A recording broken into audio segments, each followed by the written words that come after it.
anak SD Memparodikan. Ini kebablasan masa anak SD suruh ngeritik menteri yang seperti ini gitu. Ada anak SD memparodikan seorang menteri bawa karung. Atau harusnya anak SD nggak perlu. Tapi anak SD-nya happy-happy aja. Karena duit 1.000 nanti lupa kok mereka dipilih lagi sampai. Kan gitu. Masalahnya kan di situ. Pakai buzzer juga. Pakai buzzer bisa membuat lupa. Lupa semuanya. Jadinya dosa-dosa politik, dosa-dosa ini kan hilang. Yep. Tapi kesempatan nambang sama kesempatan jadi wapres harus garap sekarang. Harus sabar ya.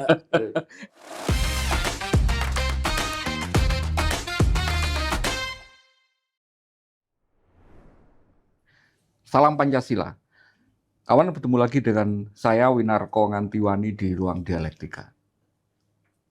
Menjelang akhir tahun, sama dengan yang kemarin, kita juga akan mengambil podcast dengan tema yang agak reflektif. Kalau kemarin bidang ekonomi, sekarang bidang budaya. Karena itu kami mengundang salah satu orang budayawan, suara yang rasanya bisa diharapkan untuk kemudian bisa membantu kita untuk mencerna hari ini berbagai macam fenomena yang terjadi di Indonesia setahun kebelakangan ini dari kacamata budaya, baik yang secara kultural dekat dengan budaya Jawa maupun secara arti secara luasnya gitu. Karena itu kita sambut di Ruang Dialektika untuk yang kesekian kalinya Presiden Jancukers Indonesia, Kang Sujiwo Tejo. Salam Pancasila. Salam Pancasila. Matur nuwun sudah mau meluangkan waktunya. Tapi kan sudah mau persiapan jalan-jalan kemana gitu untuk akhir tahun ini. Setiap hari hidupku jalan-jalan. Iya. Jadi nggak butuh liburan akhir tahun ya? Enggak, ya butuh. Tapi kan ada jalan-jalan fisik, ada jalan-jalan non fisik. Tiap hari aku jalan-jalan. Termasuk jalan-jalan di sini, Mas Winarko. Jadi kalau zaman kita Centini itu apa? Kamasutranya orang Jawa. Di Centini itu ada tokoh yang namanya Ki Amongrogo. Ki Amongrogo. Ki Amongrogo diterjemahkan oleh orang Perancis dengan orang Perancis yang bisa bahasa Indonesia. Bahasa Indonesianya bagus, Ki Amongrogo itu. Apa bahasa saya? Dia yang memikul raganya. Ki Amongrogo. Nah, aku nggak memikul raga, tapi memikul jalan-jalanku. Aku pikul jalan-jalanku kemana. Aku pikul mapku. Sekarang ketemu Mas Winarko Ngantiwani. Jadi tiap hari jalan-jalan. Belum ke Sumatera tapi ya, terakhir. Bulan 21 itu Mas. 21 kemarin, November. Itu sudah mau ke sana. Ada pengajian di Panjang-Panjang. Itu pesantrennya dulu itu Taufik Ismail sering ngaji di situ. Itu muridnya sampai tekan Malaysia barang. Aku lupa pesantren apa namanya, Padang Panjang. Tanggal 15 BMG ngasih peringatan. Nah itu aku mau berangkat tanggal 22-an. Bahwa 21 sampai 27 bulan kemarin tuh di Sumatera akan ada siklon tropis yang nanti akibatnya akan bla bla bla bla bla bla. Aku hampir tetap berangkat. Hampir tetap H-1 aku cancel pesawat. Dan benar jalan Padang ke Padang Panjang kena semua. Artinya kadang-kadang setiap agama meminta kita untuk berpikir. Kalau di kita kan afala tatafakkarun, berpikirlah. Berarti kan sebagian urusan percayakan pada sains dong. Iya. Nah orang sains udah ngasih peringatan itu. Masalahnya kayaknya nggak didengarkan itu, gimana? Bukan nggak didengarkan secara ini, tapi peringatan itu tidak dimanfaatkan sebagai sarana untuk mengantisipasi kan itu.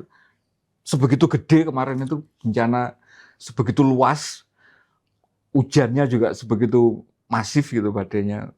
Yang katanya curah hujan normalnya itu dalam 1 bulan atau 2 bulan itu jatuh dalam semalam gitu. Ketemu sama daya dukung lingkungan yang memang serusak itu ternyata gitu. Makanya jadinya segede itu gitu. Itu masa kalau kita baik sangka gimana? Gimana? Baik sangkanya gimana? Begitu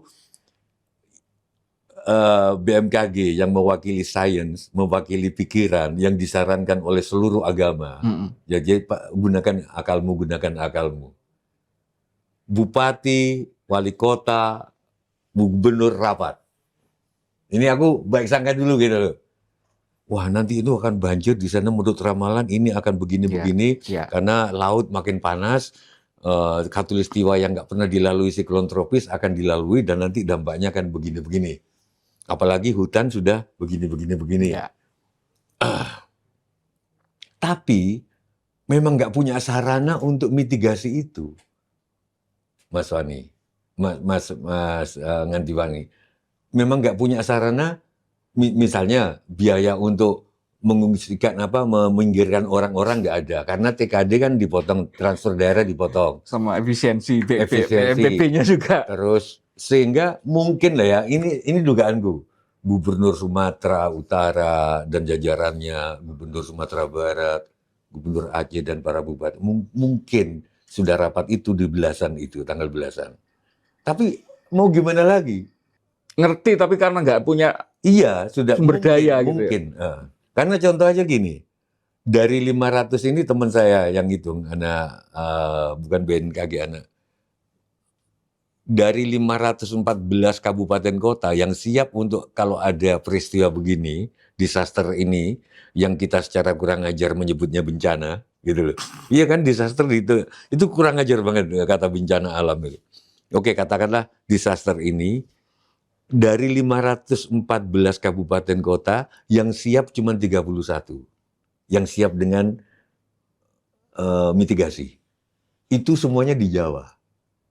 Gitu. Dan itu pun kalau peristiwanya tidak sebesar Sumatera.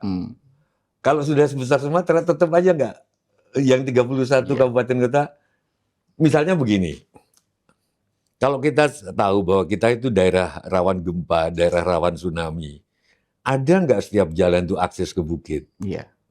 Titik-titik evakuasi. Iya kan, seluruh jalan rata lautan kan di Pantura. Misalkan setiap sekian kilometer ada jalan ke gunung. Itu mestinya. Kalau itu baru itu. Terus tenda-tenda dan lain sebagainya. Makanan, obat-obatan. Iya, itu memang satu sisi ya. Coba kita pilah sendiri ya, satu-satu ya. Dari sisi kesiapan tadi mitigasi ya. Atau aspek-aspek arsitektural yang kemudian membantu untuk juga menguatkan daya tahan itu kan. Itu mungkin memang kita lemah. Tapi yang kemarin itu jadi juga sangat parah. Itu kan karena kemudian daya dukung lingkungannya itu kan yang kemudian sudah serusak itu gitu kan, karena industri, karena ini. Ini menjadi semacam menggelisahkan itu gini kan. Kenapa kita itu tidak punya semacam ukuran? Kalau pemerintah kan maunya ekonomi, investasi kan gitu kan. Hutan dihajar pun nggak ada masalah. Padahal itu kan kemudian ada hitungannya, itu daya dukung lingkungan di situ karena hutan itu menyerap air, hutan itu menghasilkan oksigen dan sebagainya. Nah, ini kenapa kita lemah sekali dari sisi kulturalnya, dari sisi kita itu punya nggak sih semacam kesadaran bahwa kalau pohon itu ditebang sembarangan, ya itu memang ada resikonya kerusakan alam itu gitu. Mungkin jawabku gini, namanya penebangan, hutan, tambang itu sudah ada dari dulu. Ya. Jadi kalau kita misalkan anti kelapa sawit, menurut aku nggak bijak juga. Karena dari dulu namanya penebangan hutan itu pasti ada. Kalau nggak ada tuh ukir Jepara. Ya. Dari mana ukir Bali, ukiran Bali, ukiran Kasongan. Dengan ukiran kan berarti ada kayu yang ditebang. Tuh kita ada meja di Jawa dulu namanya soko, itu tiangnya rumah atau pendopo itu diukir, kayunya juga. Tapi kelihatannya loh penebangannya proporsional. Makanya ada Pak Mio juga, kita 350 tahun dijajah Belanda, nggak rusak-rusak amat juga hutan. Tapi sekarang baru sekian tahun, 70 tahun dijajah bangsa sendiri, kok kerusakan hutannya. Mungkin begitu, mungkin karena nggak proporsional. Kalau dari dulu, penebangan hutan selalu tetap ada. Problemnya proporsionalnya itu. Proporsionalnya. Makanya aku juga mengkritik mereka yang dikit-dikit anti sawit. Kita nggak tahu kebutuhan sawit mungkin bukan cuma untuk goreng, mungkin untuk make up, mungkin untuk apa yang lain-lain yang harusnya, kalau ada yang menunjukkan, ini loh di Instagram, kebutuhan kelapa sawit ini munculnya gini loh, di sabun, di ini, yang dimana kalian perlu. Oke yuk, tapi kita hitung yuk, dari 280 juta, berapa perlunya sehari? Oh kalau gitu kita cuma perlu lahan segini, gitu loh, yang boleh ditebang. Karena sudah diukur tadi kan. Iya, intinya. ya ini sawah jangan lupa loh, sawah ini nebang hutan loh. Dulu kita kan bukan makan padi, Iya, iya. sampai 300 tahun sebelum Masehi, kita makan sagu. Artinya tetap memang ada yang harus ditebang gitu. Iya. Tapi proporsinya, tadi Proporsinya. yang kemudian Ya, kalau di Sumatera itu menurut kacamata sampean Ya. proporsional apa enggak? Melihat kemarin kayak gitu. Temanku yang orang matematika ngitung dari kayu gelondongan itu berarti kayu yang ditebang. Karena dia ngitung berat jenis kayu yang ditebang itu sudah makin kering, maka ngapung. Kalau kayu yang masih roboh sendiri, itu tenggelam. Itu kan, terus dihitung. Dari gelondongan-gelondongan yang numpuk di berbagai daerah, dihitung rata-ratanya, itu memerlukan 80 kali lapangan bola. Gitu kan. Terus sekarang beredar lagi yang YouTuber Amerika itu, yang ngelihat dari atas drone, ternyata mungkin lebih luas dari 80 kali lapangan bola. Menurutku memang berlebihan. Per kemarin itu sudah 1.000 orang yang meninggal. Yang hilang juga masih belum ditemukan, itu masih ratusan gitu. Kemungkinan juga tertimbun karena itu kan banjir, banyak yang membawa lumpur itu kan dari atas karena bandang gitu ya. Yang ramai itu kemarin justru kemudian ada menteri yang sana cari panggung gitu. Ini gimana sih?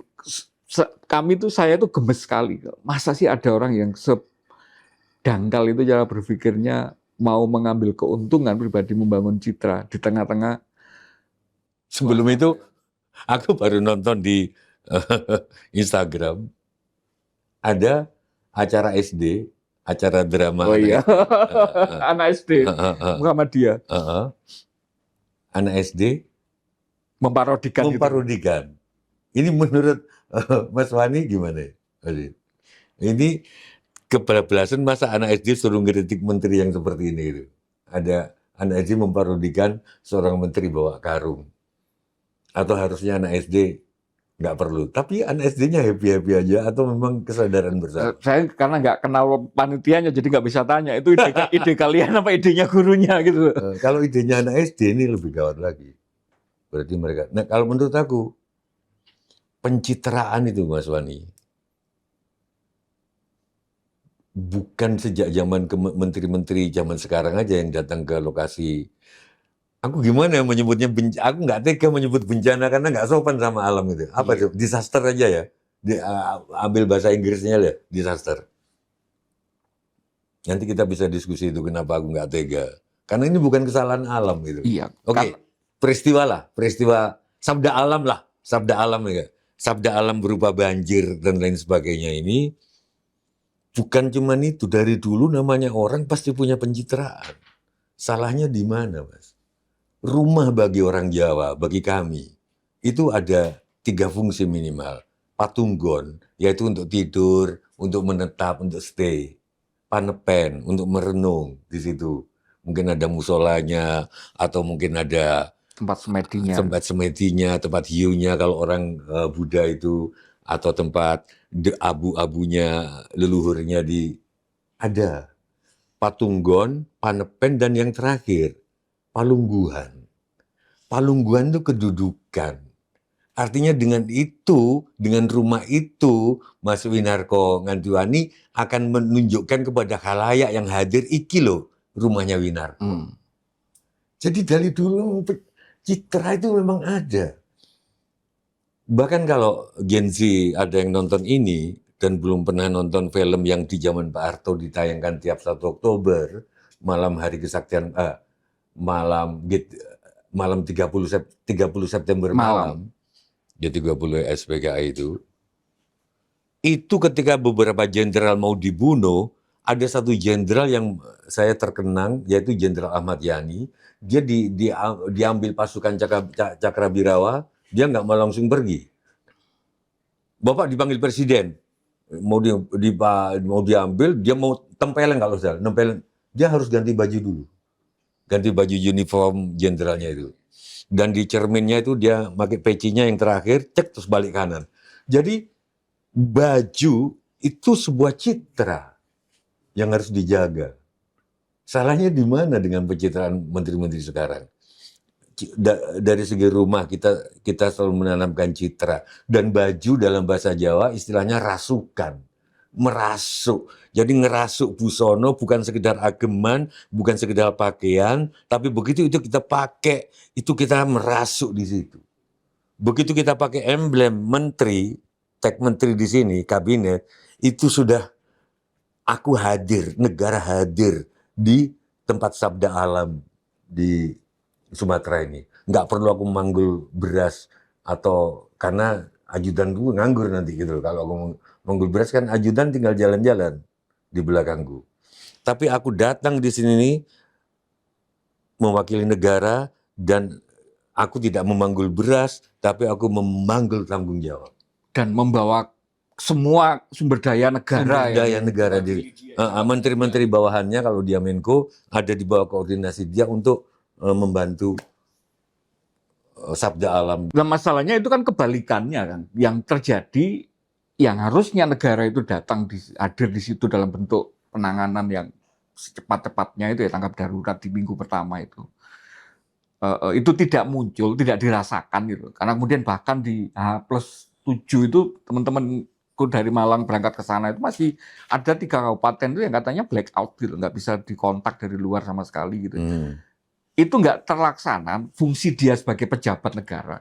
Tapi yang beredar kemudian foto yang dia manggul beras, foto yang pakai vest taktikal, nunjuk-nunjuk, ada yang ngajak anaknya ngepel di rumahnya orang. Yang itu yang kemudian di blow up gitu.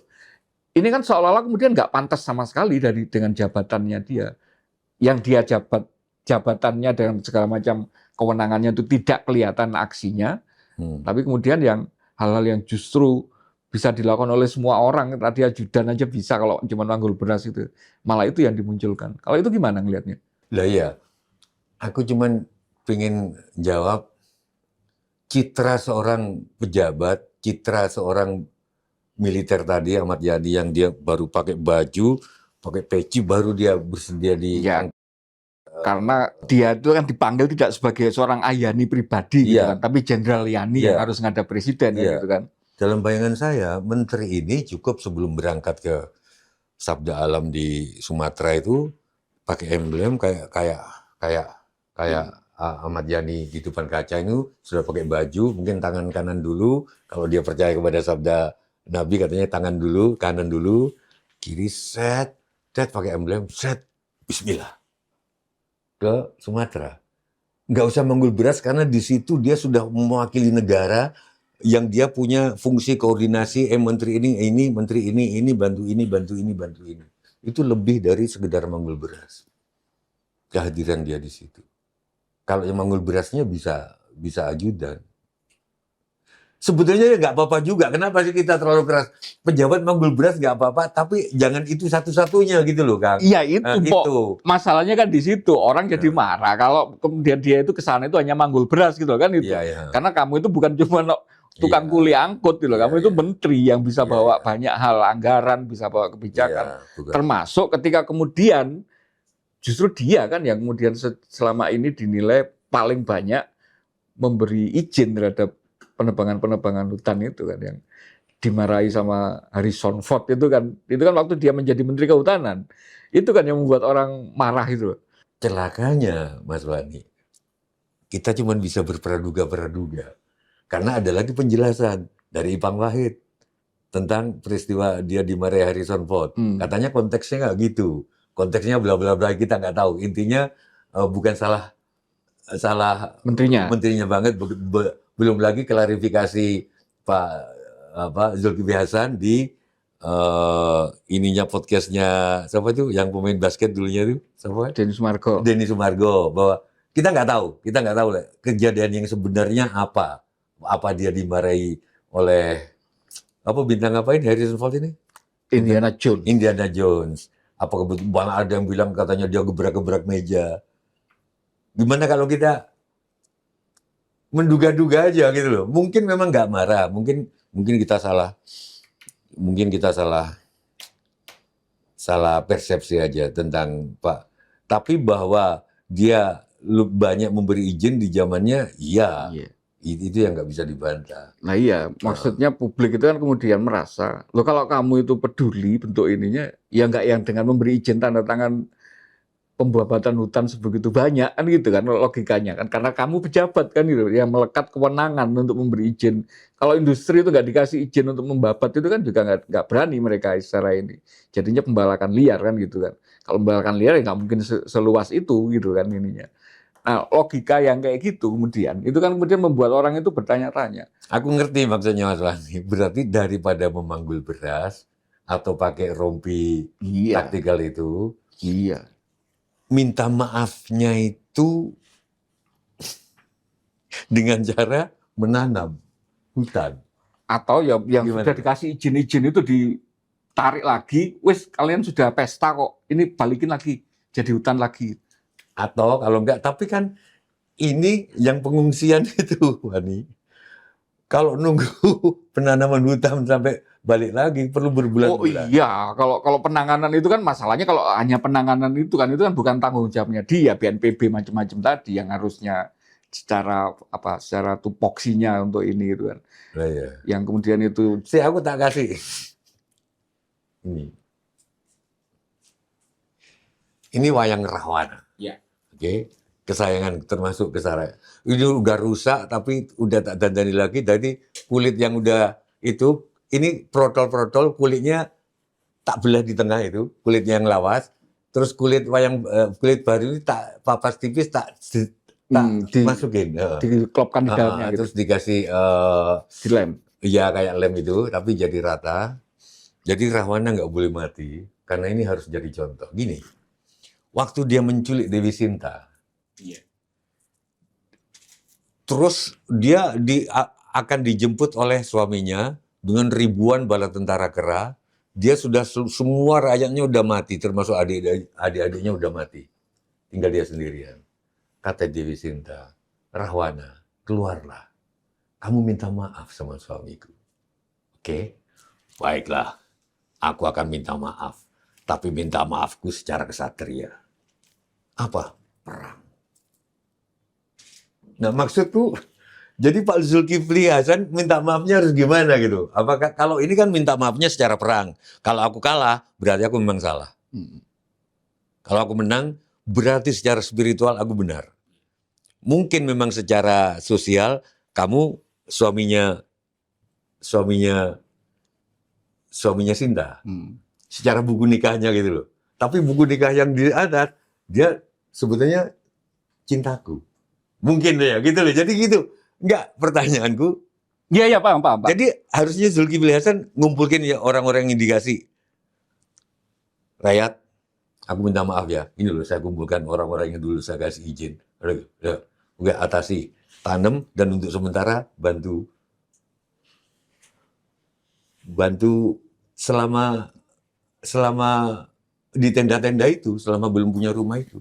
Iya, gitu maksudnya. Itu salah satunya. Oke.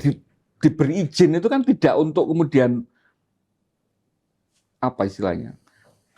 Mereka itu menderita gitu loh atas itu. Diberi izin itu kan kemudian menghasilkan ekonomi gitu kan, menghasilkan ngerti aku. Sumber daya yang kemudian dampaknya itu di luar itu mungkin iya di luar. Tapi ketika kemudian itu terjadi, yang itu nggak bisa dipisahkan bahwa ini loh gara-gara kalian. Kalau orang punya pabrik itu misalnya corongnya ini, kalau ada apa-apa warganya di situ ya tahu kalau itu dampaknya karena pencemarannya ya dibantulah pengobatannya dan sebagainya. Nah ini kerusakan alam gitu, kerusakan ini. Ya itu yang disuruh tanggung jawab kan gitu kan. Aku ngerti. Kalau dia itu kalau kita nggak usah pejabat lah, orang biasa aja lah kayak kita. serempetan, serempetan di jalan, Atau nabrak kucing Ya, kan. Itu iya. kita itu punya loh nabrak sense itu. kucing, itu kan nggak bisa minta maaf aja. Iya. Ngubur kucing, Iya. gali. Kalau kita serempetan, Iya. oke mas saya salah, kan nggak bisa cuman gitu. Tapi kan ini biaya bengkelnya Iya. berapa? Pengobatannya berapa? Mau dibawa ke Ketok Magic, kalau Ketok Magic Ponorogo apa Blitar ya, biayanya berapa? Kalau 50 ini Iya. minta maafnya itu konkret, Iya. betul aku. Iya. Maksud Mas Wani konkret. Iya. Itu kan kalau aku membayangkan kalau aspek rasa itu, kultural itu kuat di kita, di negara. Yang terjadi yang kayak gitu itu kan kemudian ada bentuk koreksinya itu. Kalau bentuk ya tanggung jawab itu. Kucing nabrak kucing nyerempet orang itu nggak di sorry ya cabut gitu kan itu. Turun, kalau di sekitar rumah masih ada tanah kita gali, kita itu, Iya. kita kubur di situ. Padahal kan sebenarnya nggak ada keterikatan apa-apa, tapi karena kita tahu kalau itu kita nggak melakukan itu kemudian entah kualat, entah karma, entah apa gitu ya balasan itu. Tapi karena nilai kepantasan itu. Nah di level negara kemarin itu kan seolah-olah kemudian nggak muncul gitu ya kayak gitu. Atau berubah jadi peraturan kayak Gubernur DKI barusan, yang di DKI nggak boleh ada perdagangan daging kucing sama daging anjing. Iya, Ada gitu, iya. bisa gitu kan? Jadi wujudnya karena dia menteri, karena dia Punya pejabat, kebijakan, punya kemenangan Diregulasi. gitu. Iya. diregulasi. Nah ini saya kaitkan dengan ini minta komentar. Atau misalkan gini, selama belum punya rumah, sebelum kalian belum punya rumah yang terdampak banjir sama ini, maka dibikin regulasi boleh numpang, boleh berumah di gedung DPR, ya kan? Boleh berumah di dekat di sebelah kamarnya gubernur, pakai aja itu. Atau datang kalau kalian punya duit ke Jakarta, datanglah ke rumah dinas menteri. Kalian boleh bikin tenda. Loh, itu kan regulasi. Regulasi itu minta maafnya. Kalian boleh tidur seranjang sama aku. Gitu. Mandi boleh pakai toiletku. Bikin regulasi. Karena saya itu membayangkan gini, di budaya kita ketika sebuah perilaku itu menyinggung atau merusak keharmonisan sosial, gitu, ada sanksinya kan. Yang itu langsung atau tidak langsung dirasakan gitu secara ini. Dan orang semakin meyakini itu sebagai, dia akan semakin takut melanggar norma, melanggar susila kan gitu. Paling jelek dirasani tonggo gitu, tapi paling ini nanti entah anakmu, entah cucumu nanti akan ada balasan dari semesta kan gitu. Di aspek yang kayak gini, itu kan rasanya hilang sama sekali. Itu kenapa, Mbak? Itu menarik itu. Ya kita hidupkan lagi norma nilai-nilai itu menjadi hukum positif. Dirusak sama Jokowi.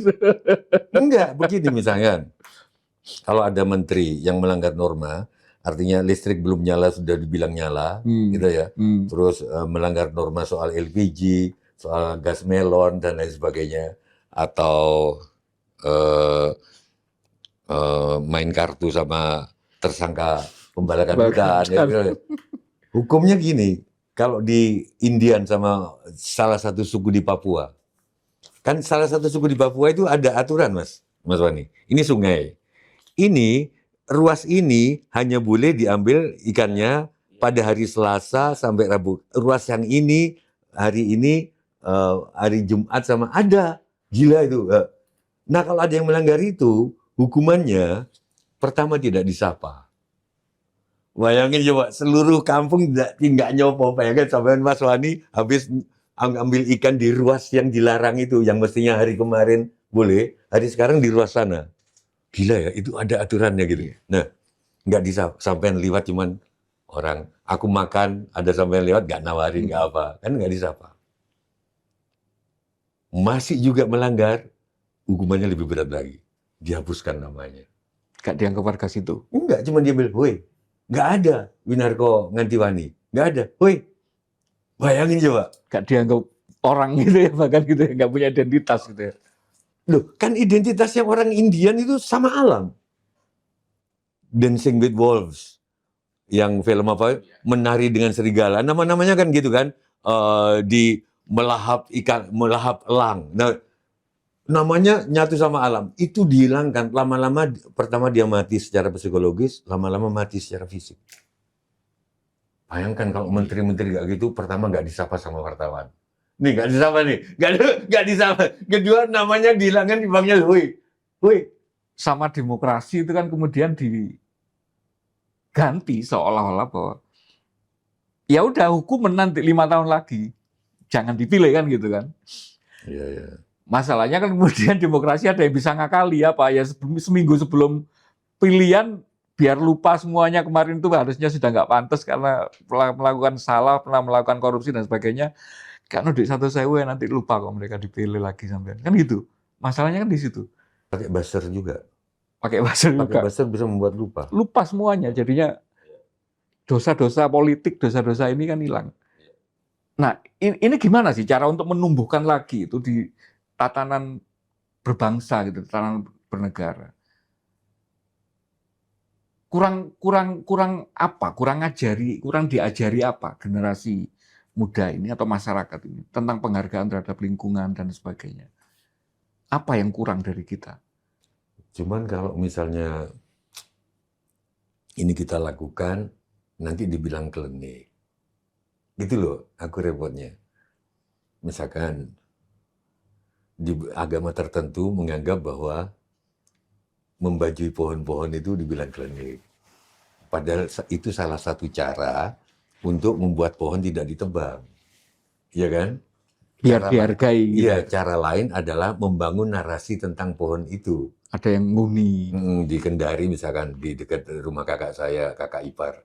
Itu ada pohon yang ada narasinya bahwa itu ada yang menghuni, ada itu gitu. Tapi nanti dibilang klinik. Jadi gimana caranya menumbuhkan?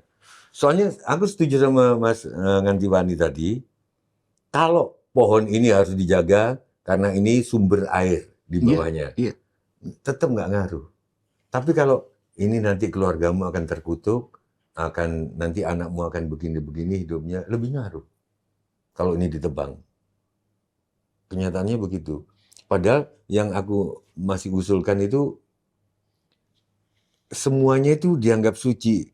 Emblem menteri itu suci, ini gitu loh. Bahkan Indonesia Iya, aku lagi. Ya. Jadi kita stansa ketiga Indonesia Raya itu jarang dinyanyikan. Saya tadi usul teman-teman, gimana supaya kalau 3 stansa dari Indonesia Raya itu dinyanyikan sekaligus, mungkin perlu banyak waktu. Tapi gimana kalau digilir bulan Juli sampai Juni stansa 1, bulan Agustus sampai stansa 2. Ini yang stansa 3 ini. Coba. Atau stansa 3 itu pas kita itu sedang musim-musimnya begini misalnya. Sehingga orang itu nyadar gitu kan kalau ini. Karena menarik, stansa ketiga itu dimulainya dengan Indonesia tanah yang suci, tanah kita yang sakti. Jadi Indonesia itu kan karena suci kan. Tanah yang suci, tanah kita yang sakti. Di sanalah aku berdiri, jaga ibu sejati. Indonesia tanah berseri, tanah yang aku sayangi. Marilah kita berjanji, Indonesia abadi. Selamatlah rakyatnya, selamatlah putranya, pulaunya, lautnya, semuanya. Nah, ini maksudku. Nah ini kan kalau kita diajari gitu. Kita kan sampai hiduplah tanahku, hiduplah negeriku, bangsaku. Ternyata pulaunya, lautnya. Dan itu harus dijaga kan, biar selamat rakyatnya, biar selamat putranya. Pulau Sumatera, gitu. Pulau Jawa. Selamatlah rakyatnya, selamatlah putranya, pulaunya, lautnya, semuanya. Aku boleh nggak sih aku usul lewat podcast ini, gitu loh, digilir. Bulan ini. Sepakat. Iya, karena Indonesia tanah yang suci. Minimal itu kalau apa istilahnya jadi mantra, semua orang paham, mulai anak kecil sampai ini tahu kalau harus dijaga kan gitu, harus ini biar sakti, biar rakyatnya selamat, biar putranya selamat itu. fungsi mantra itu Mas Wani dari dulu adalah menghidupkan kata-kata menjadi faktual. Itu mantra. Karena diulang-ulang dan diyakini, diulang-ulang tapi mandine dipercaya, dadine diantepi. Diulang-ulang kalau nggak dipercaya percuma. Bayangkan ya, tiap hari Indonesia, tanah yang suci, tanah kita yang sakti.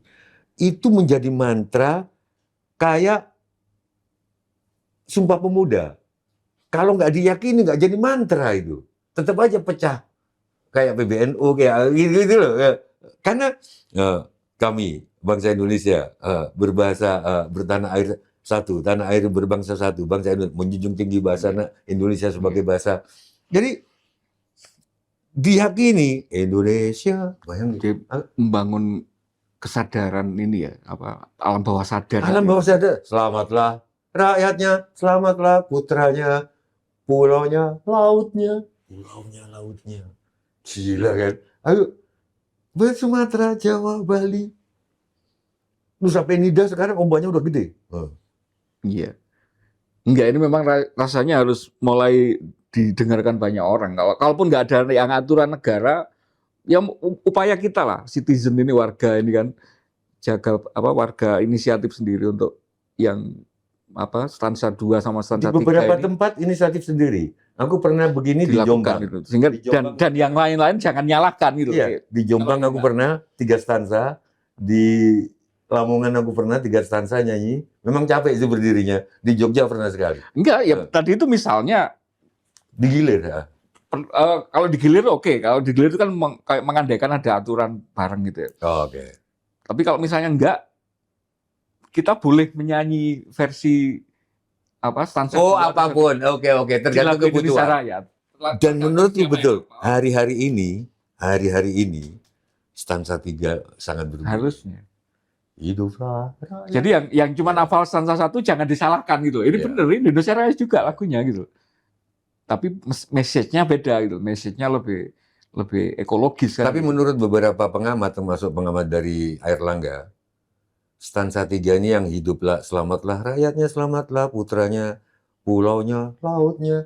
Ini W.R. Supratman terilhami oleh tulisannya Tan Malaka yang masa aksi sama revolusi kalau nggak salah.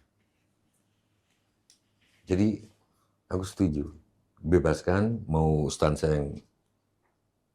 yang mana yang dinyanyiin. Tapi untuk sekarang stansa 3. Tadi nyinggung PBNU karena kemudian ada kaitannya sama ini kan kemarin rame-rame. Saya itu sampai sekarang masih belum bisa nyerna kok. Mereka itu kenapa sih ngeyel dapat tambang gitu? Kalau bayangan idealnya kan yang seperti disampaikan oleh para pendukungnya di sana, katanya ketika mereka dipegang, dikasih itu, mereka bisa menerapkan cara nambang yang ramah lingkungan kan gitu, cara nambang yang bisa maslahah gitu. Emang ada bisa gitu. Kalau mereka masuk mungkin ke dalam, mereka salah nafsir. Kan sekarang ada banyak bilang, bagaimana sih wong kehutanan kok diserahkan kepada dokter ahli ilmu tafsir? Itu ilmu tafsir, gitu. Sama Raja Juli. Ya nggak apa-apa. Aku selalu bilang, aku selalu guyon aja. Bukankah seluruh alam ini ayat? Ada ayat tertulis, ada ayat nggak tertulis, ayat kaunia. Ayat kaunia ini ya hutan yang laut. Nah, Raja Juli ini disuruh menafsir, ya kan, gitu loh. Nah sekarang aku menjadi juru tafsir juga. Logonya NO itu ada dunia, ada talinya, ada tambang bukan tali. Jadi talinya tali tambang.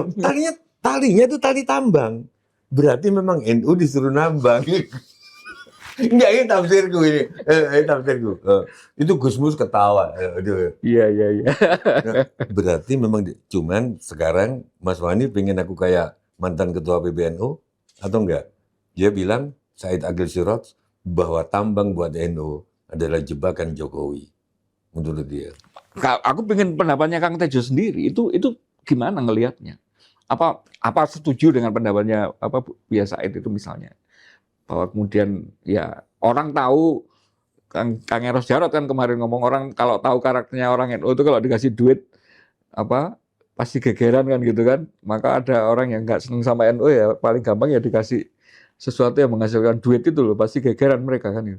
Yang Eros Jarot itu bisa Mas Eros bisa ditarik lagi. Nggak ada yang nggak berupa cawe-cawe asing di Indonesia. Hampir nggak ada. Lahirnya perundang-undangan Cipta Kerja yang oleh Pak Purbaya dinilai merugikan negara sekian triliun per tahun. Undang-undang nggak ada campur tangan asing di dalam mengocok-ngocoki eksekutif dan legislatif untuk membuat peraturan itu. Hampir nggak ada satu unsur pun karena Indonesia ini seksi. Sumber daya alamnya, posisinya. Nah, kalau lihat itu, mungkin juga hampir 80% itu kan, 90 partai ormas terbesar di Indonesia itu NU. Maka kalau ingin memecah belah Indonesia, pecah belahlah NU. Mungkin begitu. Nah, cara untuk memecah NU, ya dikasihlah permen. Gitu. Tapi kita berarti seudon lagi sama Pak Jokowi. Aku pengennya imbang gitu loh Mas Fani, ya curiga sama manusia aja. Ya kadang-kadang berprasangka baik. Masa si Pak Jokowi jelek melulu? Masa nggak ada baik-baiknya? Rahwan aja ada baik-baiknya gitu. Dia frustrasi ketika cintanya ditolak oleh Dewi Sinta. Cara frustrasinya apa? Dia bangun negeri Alengka itu gila-gilaan. Bahkan trotoarnya dia bangun dari mutiara. Gitu. Terus Istana Asoka, Taman Asoka dibangun lebih indah dari sorga. Jadi cara dia mengungkapkan frustrasi itu membangun negerinya. Gitu. Nah, mungkin Pak Jokowi masa sih nggak ada positif-positifnya gitu. Kalau positifnya itu tadi, jeleknya yang seperti Said Agil Sirot untuk memecah belah NU gitu loh. Baiknya mungkin Pak Jokowi melihat logo NU itu sudah dia merenung, menghayati. Coba ingat nggak? Ini kan? Iya. Bintangnya 9 kalau nggak salah. Di tempat saya itu ada pabrik rokoknya orang NU, namanya pabrik rokok Tali Jagat. Nah, Tali Jagat itu. Nah, kalau warok itu kan kolornya talinya untuk sakti kan. Nah, tok kolornya kan. Nah, itu tambang juga kan gitu. Iya. Nah, siapa tahu terus Pak Jokowi ngelihat ini berarti PBNU harus dikasih tambang. Gitu. Untuk mempersatukan. Ternyata nggak bersatu malah cekcok karena menurut versi Ulil yang Gus Ipul pengen pelaksananya itu zamannya Pak Jokowi, si pengusahanya yang melaksanakan, yang Gus Yahya pengennya terserah, yang penting terlaksanakan gitu. Kalau saya ada sepakatnya sebenarnya, ormas itu diberi jatah, tapi dengan syaratnya ketat, harus dikerjakan sendiri sampai bisa. Artinya apa ya? Biar anak-anak NU dulu yang belajar tambangan. NU punya lembaga dulu yang punya secara ekonomi bisa bikin bisa punya modalnya. Berarti nggak sekarang. Ini kan nggak sekarang. Berarti sekian tahun lagi. Iya. Dan itu cita-citanya Bung Karno. Cita-citanya Bung Karno waktu itu menyekolahkan orang-orang anak-anak muda ke Eropa Timur dan sebagainya itu untuk biar bisa nggarap report atau macam-macam itu. Tapi kan Soeharto nggak sabar gitu kan. Ya udah buruan kalau nggak buruan di ini nanti kita nggak cepet kaya kan gitu. Ya udah undang ini aja yang mereka sudah bisa. Pak Harto nggak sabar, terusan kan sampai sekarang. Pak Harto nggak sabar atau Pak Harto dibikin nggak sabar oleh Amerika? Nggak pertanyaanku gitu. Pak Harto nggak sabar atau Pak Harto dibikin nggak sabar? Kalau aku sih ngelihatnya Pak Harto nggak sabar karena dia butuh untuk kemudian pemilu itu sudah ada duitnya gitu.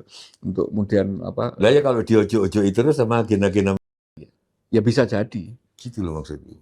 Karena seksi banget. Nikel kita punya. Iya. Tembaga punya. Uranium kita ada di Kalimantan. Kita punya semuanya. Makanya itu kan kemudian hanya aspek perspektif. Kalau misalnya dijanjikan nggak usah lama-lama lah, 5 tahun. Kita tiap tahun itu ngundang pengirim anak-anak LPDP itu kok. Itu kan nyekolahkan dimanapun kalian terserah gitu ya yang bisa. Kenapa nggak kemudian ini loh kita punya rencana 5 tahun lagi kita harus bisa ngelola tambang nikel sampai seluruh rantai nilainya, nggak cuma ngeruk tok gitu ya, sampai bisa bikin baterainya. Ya udah kita sekolahkan. LPDP itu juga nggak sabaran mas. Soalnya anakku juga ada yang ikut LPDP. Itu jasanya Pak SBY sama Bu Sri Mulyani Bu Sri Mulyani. sebetulnya. Apapun lah. Jadi, sorry ya, kenapa aku nggak bisa frontal kayak yang lain-lain? Karena aku melihat orang itu ada baik buruknya, pasti. Oke? Nah, sayangnya LPDP itu nggak setahun dulu karantina. Aku usul sekarang Pak Purbaya, jangan cuma mau menghabiskan yang 13 triliun rampasan dari korupsi, dana uang korupsi akan disuntikan buat LPDP. Enggak. Selain testing, aku pernah ngasih pembekalan juga ke LPDP, dikasih sekali. Tapi masa itu nggak cukup seminggu itu. Setahun di karantina, kayak Cina kalau mau ngirim mahasiswa. Iya. Jadi mereka fungsinya ke sana itu mata-mata.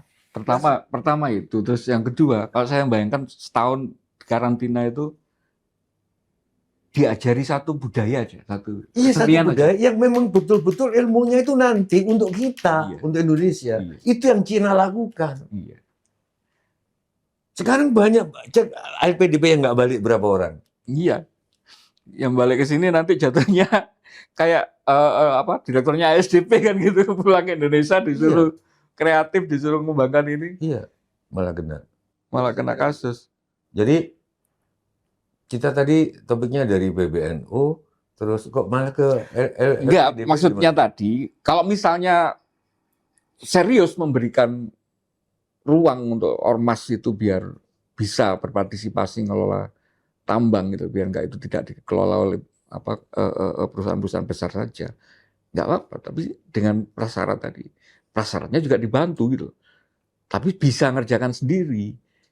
Nggak seperti sekarang, karena kalau hari ini kan yang dilakukan oleh semua politisi, rente kan namanya kan. Siapa? Tak kasih izin, Iya, nanti iya, kalau kamu nggak iya. bisa ngerjakan, ya udah cari orang yang bisa ngerjakan gitu. Kamu dapat komisi aja gitu. Kan itu yang jadi rusak itu kan, rente itu kan. Iya, betul-betul. Coba pakar raksasa investasi Warren Buffett. Nah, itu bilang hanya 2 langkah ekonomi itu. Menciptakan parit pelindung, artinya bisnismu itu kalau bisa aman terus. Ada parit pelindung, entah berupa kelekatan orang pada produkmu, itu sudah parit pelindung. Yang mau ada pesaing baru nggak kan, karena sudah ada. Yang kedua, sabar. Itu aja. Sabar, parit pelindung, sabar, parit pelindung, sabar, parit pelindung, sabar. Nah, padahal itu yang nggak dilakukan oleh PBNU ini. Nggak sabar. Misalkan, oke, Pak Jokowi, nanti aja ya di tahun berapa kami akan sekarang magang dulu, ya kan, memagangkan anggota-anggota PBNU ke perusahaan-perusahaan Iya. itu. Atau ya tadi disekolahkan misalnya. Yang Iya, iya. Atau kita ngumpulkan dulu modalnya Pak, biar nggak nunggu investor yang itu nanti jadi syaratnya macam-macam gitu. Berarti yang nggak sabar ada 2 segini. PBNU juga waktu itu, Pak Yahya waktu itu, dan Pak Jokowi. Ya, Nggak sabar. Kalau saya ngelihatnya ya nggak sabar Pak Jokowi. Karena memang harus semuanya dikerjakan semua saat itu. Memang, ya tapi kita buka, kita mau sabar atau enggak. Cuman menurut banyak orang memang kita harus sabar. Mungkin di kondisi tertentu kita harus sabar. Di kondisi tertentu enggak. Aspek lain dari Saya konflik. kira kalau mau ngelamar orang ada, jangan nurutin sabar, keburu dilamar orang lain kan. Iya, Betul. tapi kesempatan nambang sama kesempatan jadi wapres harus garap sekarang. Harus sabar ya. Kalau nggak sekarang Bapak Isla nggak jadi presiden, nggak bisa jadi wapres. Gitu. Pesan kok sekarang, walaupun Pak Purbaya ngomong ABCD apapun, kok faktanya di lapangan nggak aku rasain. Gitu loh.